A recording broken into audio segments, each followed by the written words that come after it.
Good morning, everybody. How are you?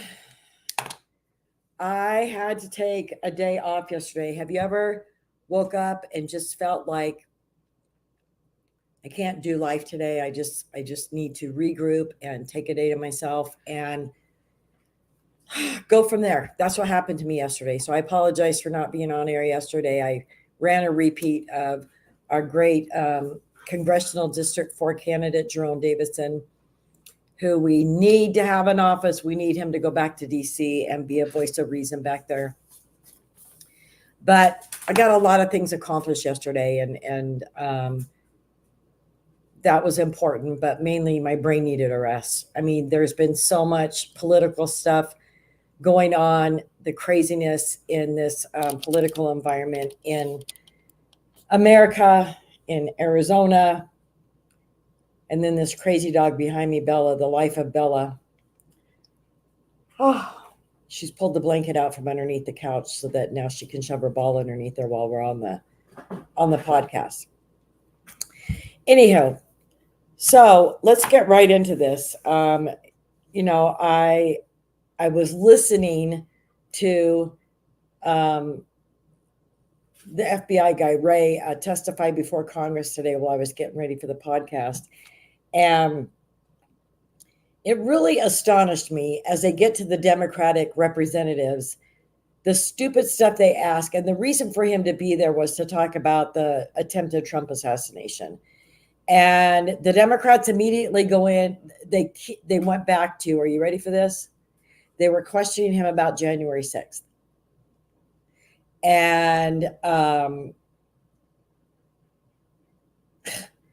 And there was actually a Republican who did that too.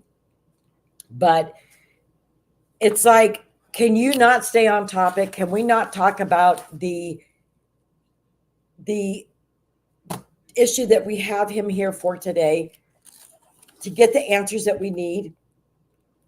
He actually provided a lot of information that the Secret Service director did not when she was testifying before Congress. So it was a little hopeful listening to him and some of the things that he was saying. But what really set my nerves on edge was when Representative Jayapal from Washington came on. That wench, oh my goodness, I can't even stand the sound of her voice, but she's so anti-American and just so she has no problem lying. She has no problem stoking division and hate.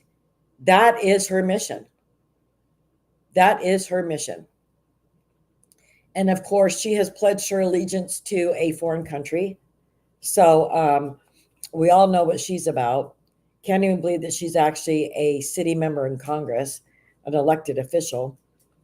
But she brought up about the 2025 project and was pinning it on Trump and saying, you all have to go to this website. You have to go look it up. This is what the president's about. And then she started asking a few questions of Ray, Director Ray, and then asked him about the funding of the FBI and a few questions like that, and then went back to, before she ended, saying, well, the 2025 project wants to end all that funding, wants to strip away some powers of the FBI. She's so calculated in what she does. The hate, the division, and her total lack of, her total lack of the depth of understanding that she needs as to why she's really even there in DC. What she was elected to do. Doesn't do anything. What have you heard about with Jayapal, Representative Jayapal, and what legislation she's brought forward, other than hateful, divisive kind of things that would do harm to our country? What? Nothing. And how many members of Congress are there like that? A lot of them who do absolutely nothing. It's like Maxine Waters. What the heck does she do? Except collect a paycheck. And Sheila Jackson Lee, God rest her soul. I mean, there's a few things she did, but what did she really do? She could do nothing but spew hatred towards the Republicans herself. And Swalwell, he's on there and today questioning Director Wray, and I just can't keep my mind off of the fact of what he was involved in, with his life, the controversy surrounding him. So everybody's got their bag that they, carry around with them, their bag of garbage and hate and inability to do their job. But it's got to be on us as the American citizens who listen to them to be able to decipher through this garbage, through it all, and get to the bottom of it. There's so many things. There's just one little word that somebody can say in a conversation or a speech that actually has the real connotation as to what their speech and what their meaning is actually about. And that's what you need to pay attention to, folks, because you have to listen to the little things that are being said. You're listening, oh, so-and-so is going to speak about the Israeli, Hamas war that's going on. And you may think that they're neutral, and you may think that they're out there to search for peace. Listen for the small little words. Listen to the little things that they say, because that is what is behind what they're doing. That's the one thing that I've learned getting involved in politics here in Arizona. You have to pay attention to every single little word that's being said. There was an example I was going to bring up, and I can't remember what it was now. But so, I want to touch on the fact that Kamala, in her first little rally speech, was saying, we had the biggest fundraising for a presidential campaign in American history. No, you didn't, Kamala. You had a transfer of funds out of Joe Biden's campaign funds to Kamala funds for president. Now, I want to ask you something. So, and I've talked about this a couple times on here already on this podcast, but the whole reason that the Southern District of New York went after Rebuild the Wall is because they said that they duped the donors out of their money. And that, Brian Kolbaj and a couple of the others were being paid a salary. And that isn't how it was all set up, blah, blah, blah, blah, blah, blah, blah. Well, at the beginning, it wasn't set up like that because they didn't think that they were going to get the amount of money that they did. They didn't think that they were going to get that many people excited and stoked like they were about the small idea that they started. But they did inform all the donors, hey, look, we're switching this from a 501c3 to a 501c4 because we're going to have administration costs. I mean, this is a go. We're going to do this now. Before it was a thought, it was kind of like, hey, let's do a GoFundMe and let's get the money. They thought they would be able to transfer that money over to the government, to give it to the federal government for the wall, but found out that they can give it to the federal government, but they can't be guaranteed that it will be spent on building the border wall. So they decided we're going to do it ourselves. Switched it all over, contacted all of the donors, and everybody said, the majority of them said, the super majority of them said, leave our money in there. We're all on board. We want you to do this. So why I'm telling you this is because the Southern District of New York decided to take it upon themselves and say, you duped these people out of their money. You didn't build any wall, and we're going to take you to court. We're going to indict you guys on, wire fraud because these people were, getting online and donating online. Which there's 2 sections of wall that were built. There was 3 more contracts of more section of wall to be built, some of it in Southern Arizona. So the Southern District of New York lied through their teeth, suppressed information from coming into the court hearings. and basically bamboozled them their way through and ended up taking the remaining money that was left in We Build the Wall's funds. It was about $15 million that they stole from We Build the Wall. My point being in all of this is when people have donated to Joe Biden for his campaign for president and he drops out of the race, you can't just take that money and give it to Kamala Harris, because maybe these people don't like Kamala Harris and they never would have donated $10,000 to Kamala Harris for president. So this is something that I'm going to share the screen with you. This is something that the FEC is looking into, and a lot of the Republican representatives are bringing this to the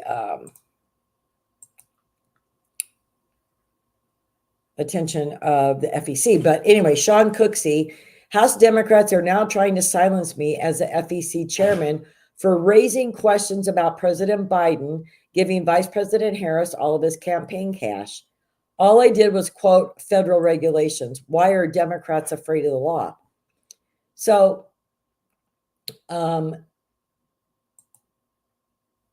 Joseph Morale, who is a ranking member of Congress, sent this letter to Sean Cooksey, who's the chair of the Federal Election Commissions, and 5 other commissioners and vice chairs of the Federal Election Commission, saying that as oversight, as ranking member of the committee charged with oversight of the Federal Election Commission, I write to clarify a possible misrepresentation that appeared on your recent social media activity that may sow misguided doubt and confusion about the state of the presidential election and the commission's impartiality.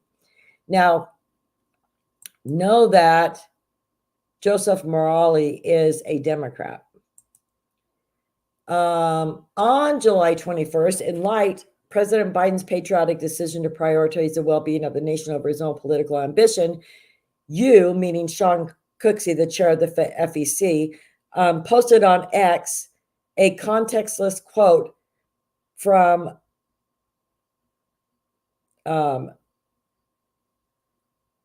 I don't know. It's all the from the where is it from? The laws and everything of the FEC. A reasonable observer could interpret the post, for which you provided no explanation or analysis, as to imply that Vice President Harris may not be entitled to the finances from a campaign for which she has been named candidate for almost 4 years. Further, your comments on National Public Radio yesterday morning seem to invite administrative challenges and litigation concerning this issue, which is unnecessary given the clarity of the law and will, if done for purely partisan purposes, and increase the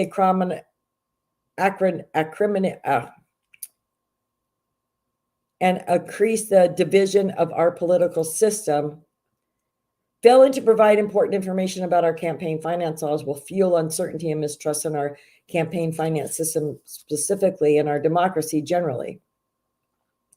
As you know, a broad cross-partisan group of campaign finance experts agree that Vice President Harris may use the full resources for the Harris for President campaign that they have accumulated thus far. As vice chair of the commission, Ellen Weintraub made clear, the bottom line is it's the same campaign committee, which they're wrong. Because yes, it was Biden-Harris, but that was Biden for president. That wasn't Harris for president. And a lot of donors may be rethinking they don't want Kamala Harris as president. They were fine with Joe Biden being president. She just sat around and did nothing anyway as vice president. Hans von Spakovitsky, a Republican member of the commission who has testified as a campaign finance expert in front of the Committee on House Administration 3 times as Congress, has affirmed that Vice President Harris has access to the campaign finances. Dara Lindenbaum, your predecessor as chair of the commission, agrees with Commissioner von Spakovic's assessment. So this is the big thing right now because he said, why are they trying to silence him when all I did was quote federal regulations? Why are the Democrats afraid of the law? So just say the FEC is engaged in an ongoing investigation into it, and you cannot comment on ongoing investigations. Works with every other agency. That was one of the comments. But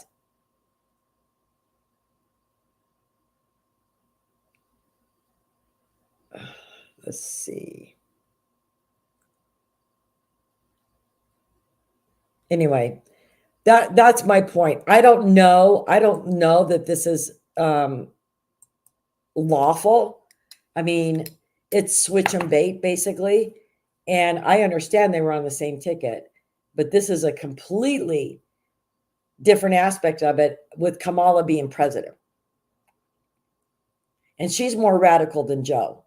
And everybody knows that. And she's less intelligent than Joe. She's not versed on the international level to deal with China and North Korea and Russia. She's not experienced enough, poised enough, or I'm just going to say it, intelligent enough to deal with those leaders. She couldn't even deal with getting to the root issue of the illegal immigration. Because, of course, they're claiming now she was never named the border czar. She was put in charge of finding out the root causes of this irregular immigration. Well, she never even could do that. And now people are going to hand the future of our country over to this woman, the nuclear codes. She won't even meet with Netanyahu when he's here right now because she's afraid. She doesn't know what she's doing. So it's going to be very, very interesting because, there may be a coup coming up. Who knows? There may be a coup. And it would serve her right, actually. My sister just sent this to me before we came on air, and I want to show you. Liberals and socialists and these leftists and these fascists, they have no respect. They have no sense of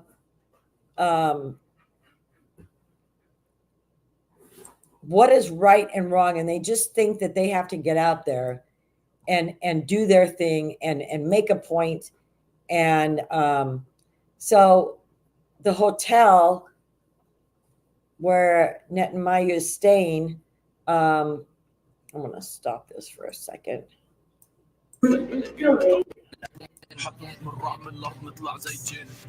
So, breaking, pro-Palestinian protesters have caused chaos at the Watergate Hotel, releasing maggots onto Netanyahu's table and setting off fire alarms. It says, and I'll show you the video, watch as pro-Palestinian protesters and other activists caused chaos at the Watergate Hotel last night in Washington, D.C., where Prime Minister Netanyahu is staying. Mealworms and maggots were left on banquet tables, and numerous crickets were released on multiple floors. Fire alarms were triggered by protests for over 30 minutes, causing major disruption to many hotel guests, including the Prime Minister. Protesters and activists stated that their actions were meant to ensure that there would be no rest for Netanyahu and Congress, accusing them of failing to achieve their military and political objectives. They added, may their dreams be haunted by the death of our people and the decay of their society. They aren't the only people in this world. They aren't the only people in this hotel, but watch this video. This is spread all over the banquet table. And crickets all over the different schools.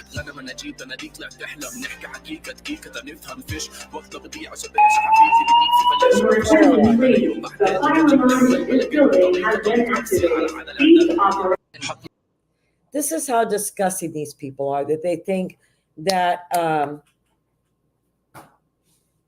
when you think about the whole population of the United States and the percentage that these people represent, they don't represent the United States, yet they feel that when they're loud like this and do these sort of things, that they are what matters and their issues are what matters. This is going to be the hardest part of the population to get under control when we have new leadership, when Trump gets elected in November, when he gets the inauguration happens in January. These are the people that it's going to be the hardest to get a hold of, a grasp of. They're the wackadoodles. It's funny because I was watching this video last night of a girl from America with a loudspeaker thing, and it appeared to be England, but it says she was on vacation in a foreign country, and she was doing pro-Palestinian chants, and the police van immediately came up to her. They surrounded her, grabbed her, threw her in the back of the police van, and she's like, I'm sorry, I didn't mean it. Well, this is what our youth and these protesters are learning in America. Nothing happens to you. You go to a foreign country and try and pull that crap, you're going to be arrested. And good luck being arrested in a foreign country for something like that. Good luck. You're going to wish you were back in the United States, and you're going to be thinking about how great our country was to you. How lenient this country is to the protesters and the haters in our country. That we just allow you, because of the freedoms that were afforded by the Constitution and the Bill of Rights, that you are afforded the luxury and the freedoms to go out on the streets and protest the way you do. And you go to a foreign country and do it and find out you don't have those freedoms and those luxuries. So scream and yell and do the most disgusting things that you do in the United States about how terrible we are, about down with, the United States, burn the American flag. This is the only country, little girl, little boys, that will allow you to do what you do. Freely protest. And that's a big thing missing out of your brain cells, that you don't understand this.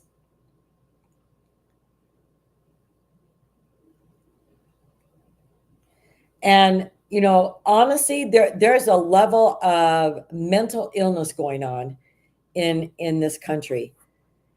After the Trump attempted assassination, I can't believe how many videos I was watching of these young kids, Gen Xers, screaming, driving and screaming and videotaping themselves. You had the chance. You didn't. Why can't you be a better shot? And then just the other day, this young man, slapping himself across the head, sitting in his car, screaming and crying. I don't know so much that he was crying. It looked like he was trying to act like he was crying, but slapping himself across his face and punching himself in the side of the temple, and because Biden dropped out of the race. How could you do this to us? Why? There's mental illness, folks. Big time. And, I got to wonder, because back when my oldest son was in elementary school, and this was, 35 years ago, he had a problem paying attention. I think he was just bored. I think he wasn't challenged enough in school, but they wanted me to go to a psychologist and we need you to go have him checked out. So anyway, we went through the whole process, and they wanted to put him on Ritalin, and I said no. And I looked into it. That it was a a pretty new medication at the time, using that on children like that. And I said, there's not long-term enough studies and this being out there for me to just willy-nilly put my child on something like this. And I didn't do it. Well, folks, I think that this may be a problem with some of our youth, the Gen Xers. I think that they have freely given this kind of medication to these kids. Well, they doesn't want to sit still in class. You've got no good teachers who do nothing to challenge our children in school. So you've got children bored to death and, don't pay attention or cause trouble in class. And so instead of looking into the curriculum and how a teacher's handling a class, no, send your child somewhere and make them get checked out, and let's put them on Ritalin, and let's put them on this, and let's put them on that. I think that is what is wrong mentally with a lot of our youth, our Gen Xers. I think these medications have whacked them out. That on top of being indoctrinated with wackadoodle teachers, not only in colleges, but in our public schools, in our public high schools and junior highs. These LGBTQ, not so much the gay teachers because they don't really push this on people, but the trans and the non-binary and all those wackadoodles, what they do to further confuse our children. So we've got a huge mental health crisis going on, as we can see by all of these videos.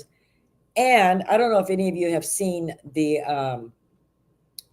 Middle Eastern guy, Damon something, and he's on Instagram and he does these hilarious satire, but they end up being very true. It like shows him sitting at the desk with the view. And I don't know how he does these videos, but it's awesome. And he'll listen to something stupid they're saying, and then he'll say, no, Joy, in actuality. And then he goes on and it shows them all looking at him, like what? And then it goes off the air, loses signal or whatever. Anyway, his videos are so funny. And he was just talking. So TikTok has suspended him because of something that he put up the video of that cow. I don't know if any of you have seen it on a pitched roof walking along. He put that video up and they took it down. And he put some other video up regarding the Trump assassination. And so TikTok took that video down too, and he challenged, why have you taken them down? And they just, boom, suspended his account on TikTok. He's off of there. But like he said, all of these wackadoodles, like this girl driving, screaming at the top of her lungs, you had the chance, and you missed. About the kid who attempted to, kill President Trump. Those videos are all still up. And 10 times worse videos about it all. But because this guy puts a video up of a cow on a sloped roof and something else very benign, it wasn't anything hateful or disgusting. I can't remember what it was, but he's suspended off of TikTok. Are you kidding me?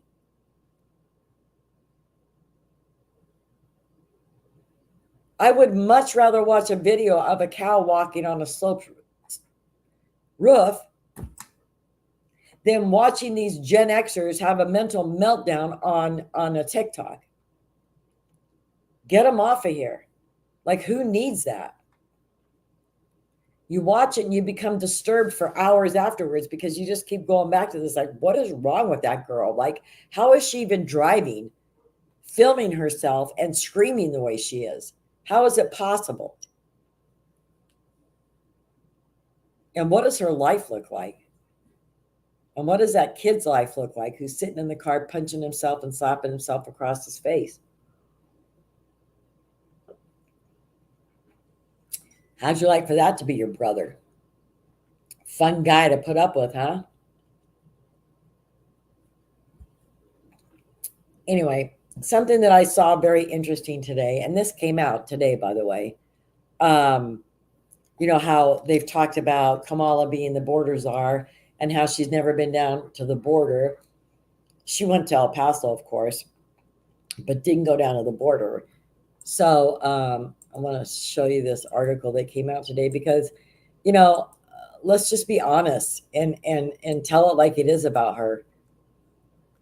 Federal agents were instructed to clear the streets of migrants and put on a show for the border czar, Kamala Harris. Harris's only trip to the border.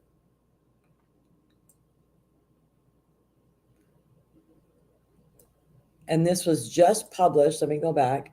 This was published today, July 24th.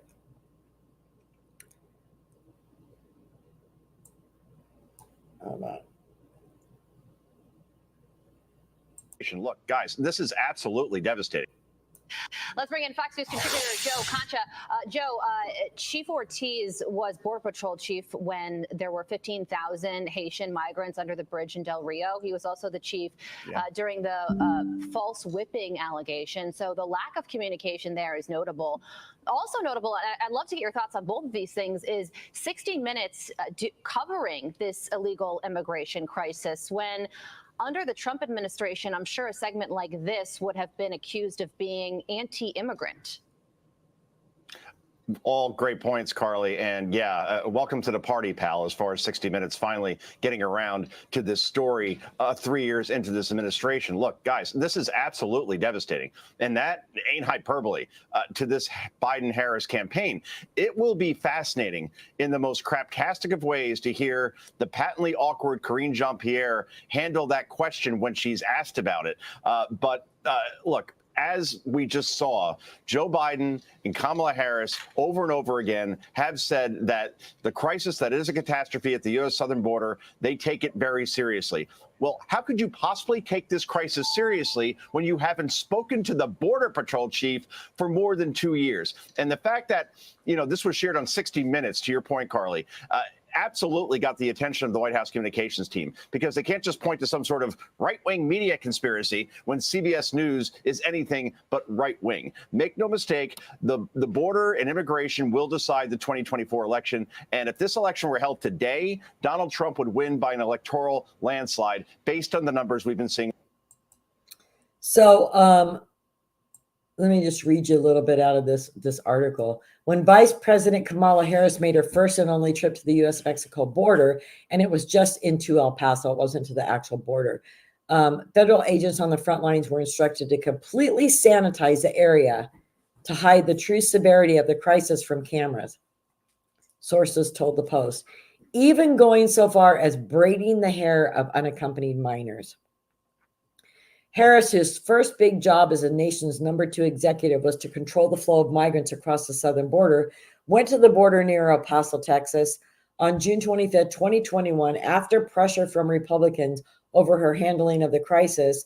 And Border Patrol sources say agents on the ground were told to start moving migrants out of holding facilities to put on a show for Harris. They rented out tons of hotels and spent hours moving out bodies. The kids that remained, we had to braid their hair, one agent said, adding that they made jokes about how the building was more secure than the whole border was. She had zero interest in really seeing anything. It was rushed, said a former official who was also present during the trip. Harris, who critics dubbed President Biden's border czar, spent the day visiting a migrant processing center and a port of entry alongside Democratic members of Congress and Homeland Security Secretary Alejandro Treasonous Mayorkas. While in the processing facility, Harris met some of the migrant children who remained, and they drew pictures for her. But aside from that, things remained quiet. We sanitized all the aliens out of there to make it look good, the second agent said. And they did a cleanup on the streets from all the people they were releasing that were staying on the streets of downtown. There were, of course, many migrants in the area at the time. In June of 2021 alone, border agents stopped 21,500 people who crossed the border illegally in the El Paso sector. Migrants' record on migration is under fresh scrutiny after she appeared to all but lock up the Democratic presidential nomination just 2 days after President Biden dropped out of the race. So this is definitely going to be something that's going to haunt her. she is going to have to answer to the American people. She's not going to be able to just hide behind it, because now she's running for president. She's going to have, debates. Trump's going to like chew her up and spit her out.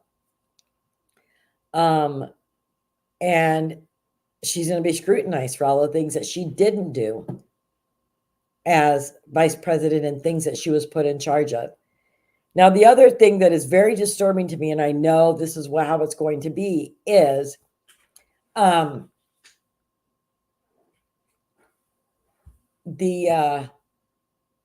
because she's a Black woman, which of course there's a lot of Black people out right now on social media saying she's an Indian woman. She's Jamaican, part Jamaican. But mainstream labels her as the first Black female president candidate. There is nothing that Trump is going to be able to say about her or to her in a debate. It's going to be labeled as racist. He's against Black women. The list is going to go on and on and on about how the Democrats and the liberals are going to attack him for anything that comes out of his mouth. And that's how they operate. They use fear tactics. And so they're going to make everybody afraid to say anything about her negative. Even though this has been going on the whole time that she's been the vice president, nobody thought she would ever raise up to the position of being a presidential candidate. So all of this stuff that's been said about her in the past, they haven't said a whole lot about the fact that she's a Black woman, first vice president, Black woman, and use that. But let me tell you, it's going to be ramped up, folks. Big time, mark my words. And it's not going to be pretty. She's going to have to really prove herself in a lot of ways. But, and what's so funny, and everybody's talking about this, but the Democrats talk about, we're going to lose the democracy in America if Trump comes into power again. You can kiss our democracy goodbye. Well, first of all, we're not a democracy. We are a republic, and everybody has an equal voice. But they're treating it like a democracy, because even though the people who voted for Biden to be their presidential candidate, they have not gone back to all of those people to say, recast a vote now, and here's your options. They've gone just to the delegates who will be going to the Democratic National Convention.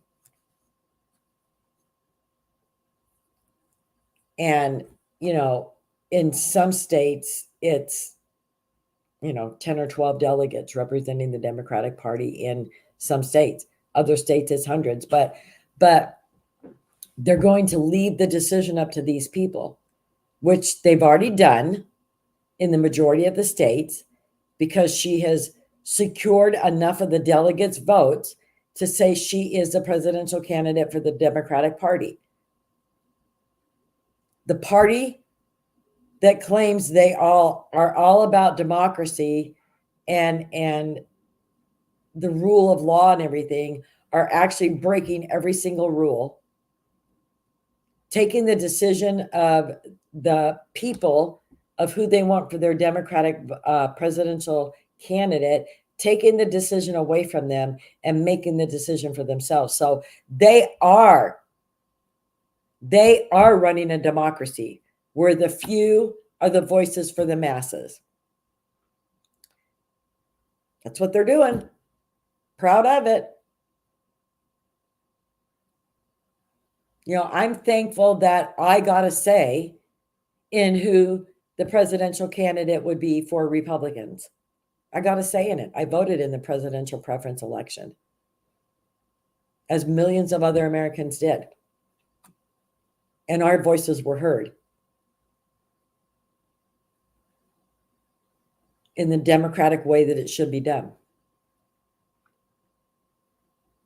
The laws and the ways of the land don't apply to the Democrats and the liberals in America. They don't. They're above the law.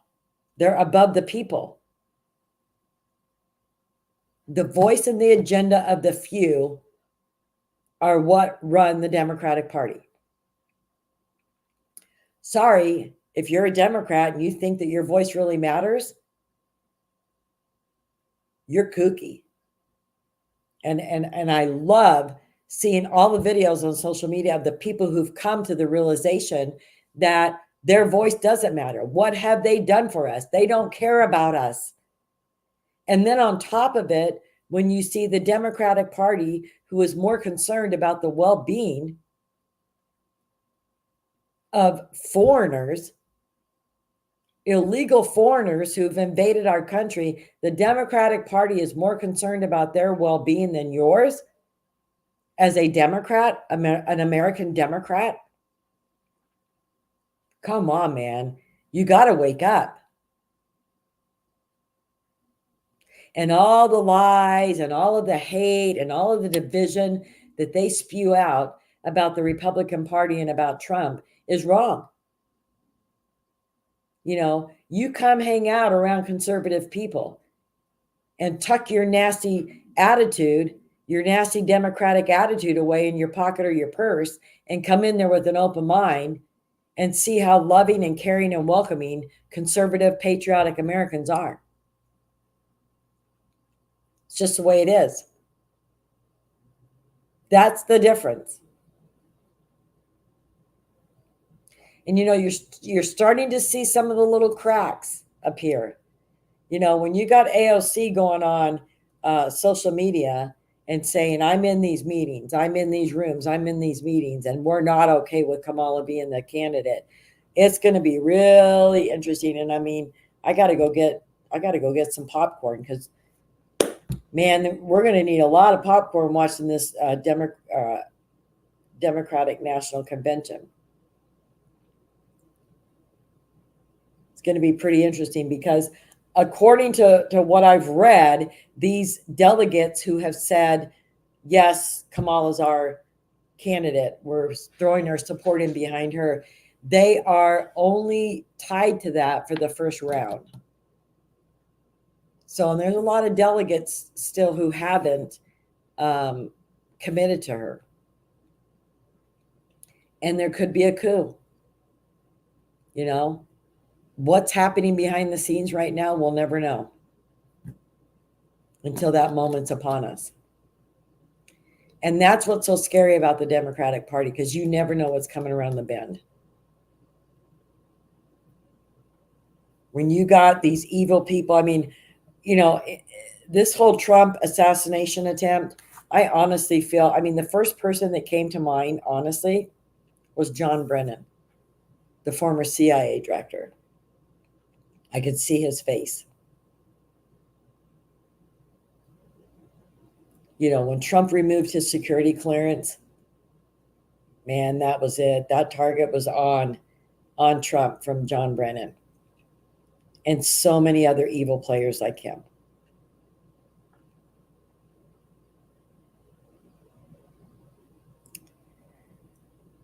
I mean, I honestly, I'm still in disbelief that it even happened. To think that we've witnessed this and what we're going through politically in the United States right now. It's pretty crazy stuff. Good morning, Laura, and good morning, Jolinda. Yeah, you're right, Laura. Who is running the country right now? That is the scariest part of it all right now. And I don't know if any of the rest of you found it a little odd, the way that they showed Joe Biden getting on the plane to go to Delaware or getting off the plane and how long it took them to get him into the SUV. And then he was absent and out of sight for 5-6 days. And the Biden that was coming down the steps off of the plane yesterday. Did any of you find that a little weird? I don't know. It seems like it's not even the same guy. I don't know. He's going to be addressing the nation tonight, which is going to be interesting. Praying that he doesn't step down from power right now and turn this all over to Kamala right now, which may be the game plan, because in their minds, they think that she has to prove herself and show that she can do this. But God forbid, folks. I mean, we are in a very bad place with all of the wars and the stress and the things going on across, around the world. And Kamala isn't well versed enough to even know how to handle this sort of thing.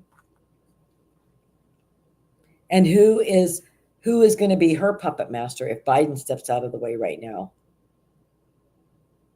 We already know Obama's, controlling the strings with Biden. And I'm sure he'll be involved in it with Kamala. But who else?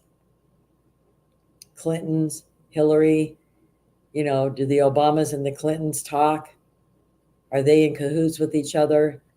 There's so many dang questions, man, every single day. And it's funny how when I talk to people, everybody has these same kind of concerns right now.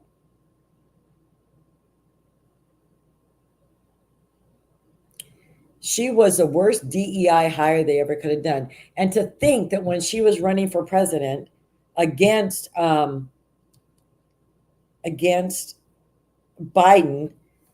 in 2020, and she dropped out of the race because she only had 3% approval rating. 3%, folks. And this is the candidate that they're shoving down the Democrats' throats. You're gonna take her as your candidate, and that's that. Unless there's going to be some coup at the DNC, which that's highly likely. And yeah, Senator Mark Kelly from Arizona to be her VP. Are you kidding me? This dude's done nothing. Absolutely nothing. And he's all about keeping the borders open.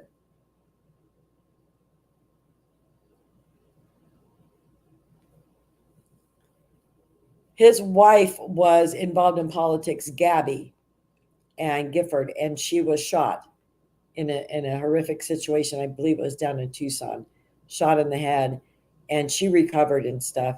I found it pretty nauseating, actually, that Laura Loomer was going back and forth with people on Twitter, on X, saying that Mark Kelly's wife is brain dead. She's a vegetable, basically, and she's not. I've heard her speak, since this accident. It was a long recovery, obviously, being shot in the head, but she's not a vegetable by any means. And shame on Laura Loomer for saying something like that. But, you got a guy who lived through all of that, bringing his wife, standing by her side during that whole recovery period. And of course, they're going to be playing that up big time. But Mark Kelly has absolutely done nothing. And what I find so hilarious is, guess who was at the border in the last day or two here in Arizona? Mark Kelly. When was the last time you heard about Mark Kelly? And I think he brought a Democratic, the way that Andy Biggs brings Republicans to the border down here in Arizona on a regular basis. I think Mark Kelly brought a delegation of Democrat congressional members to the border. It's like, oh, okay, it's an election year. Oh, okay, you're being considered for a vice presidential candidate. Oh, okay, and Kamala did nothing about the border situation. Oh, okay, well, it's all making sense now why you're here. It's not because you're truly concerned about what's happening at the border. And listening to Director Wray today talk, I mean, somebody was asking him a lot of questions about the border, and listening to him talk about the concern that he has as the FBI director of the unvetted terrorists that are coming over our borders. I can't believe that every member of Congress, regardless of your party, you're elected by the American people. You took an oath to protect the American people. To keep that in mind when you're conducting yourself in the business that you're attending to. And that none of them, that there's even some of them, and of course it's all Democrats, that are against border security. Are you kidding me? How can this even be going on? My gosh, I have to see what time it is because, all right, I got 4 more minutes.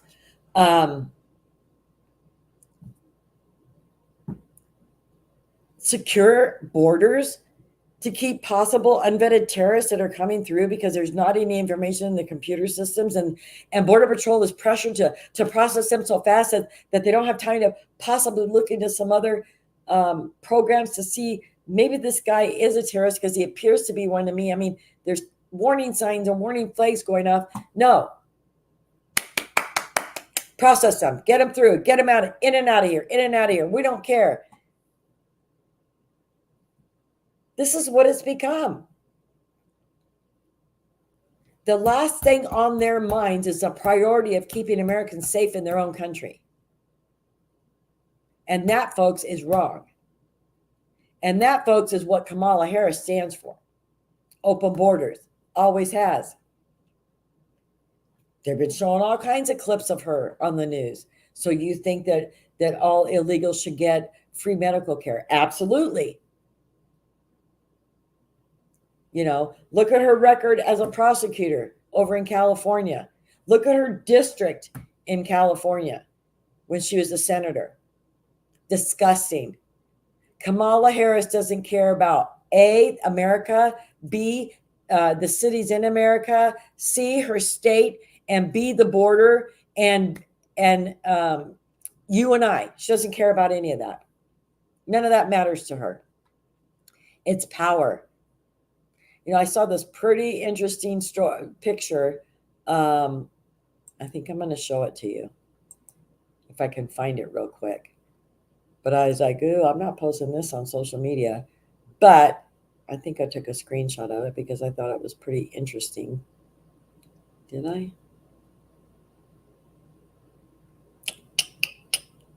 Maybe not.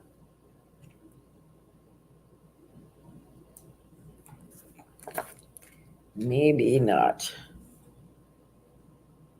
Oh, here's one. I don't know if I'm going to be able to share this or not. Let me see if I can.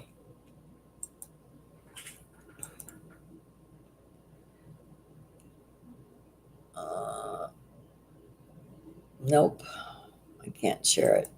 Anyway, it's just a picture of MCR Newsbusters. The White House talking points have been deployed. The leftist media are labeling every critique of Kamala Harris as racist and sexist.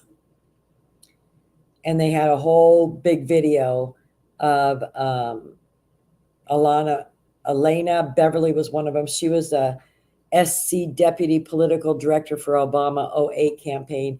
They had a bunch of them on there just kind of showing how they were going to be making sure that they label all of these things as racist and sexist. So get ready for a whole nother round of suspensions and fact checking and all kinds of stuff going on social media, right, folks? All right, I'm going to skedoodle. My time's up, and it's hilarious how she knows when I'm signing off, isn't it? But anyway, we'll be back tomorrow and talk about this. And come here, say goodbye to everybody. Come here, say bye-bye. Bye, everybody. See you tomorrow.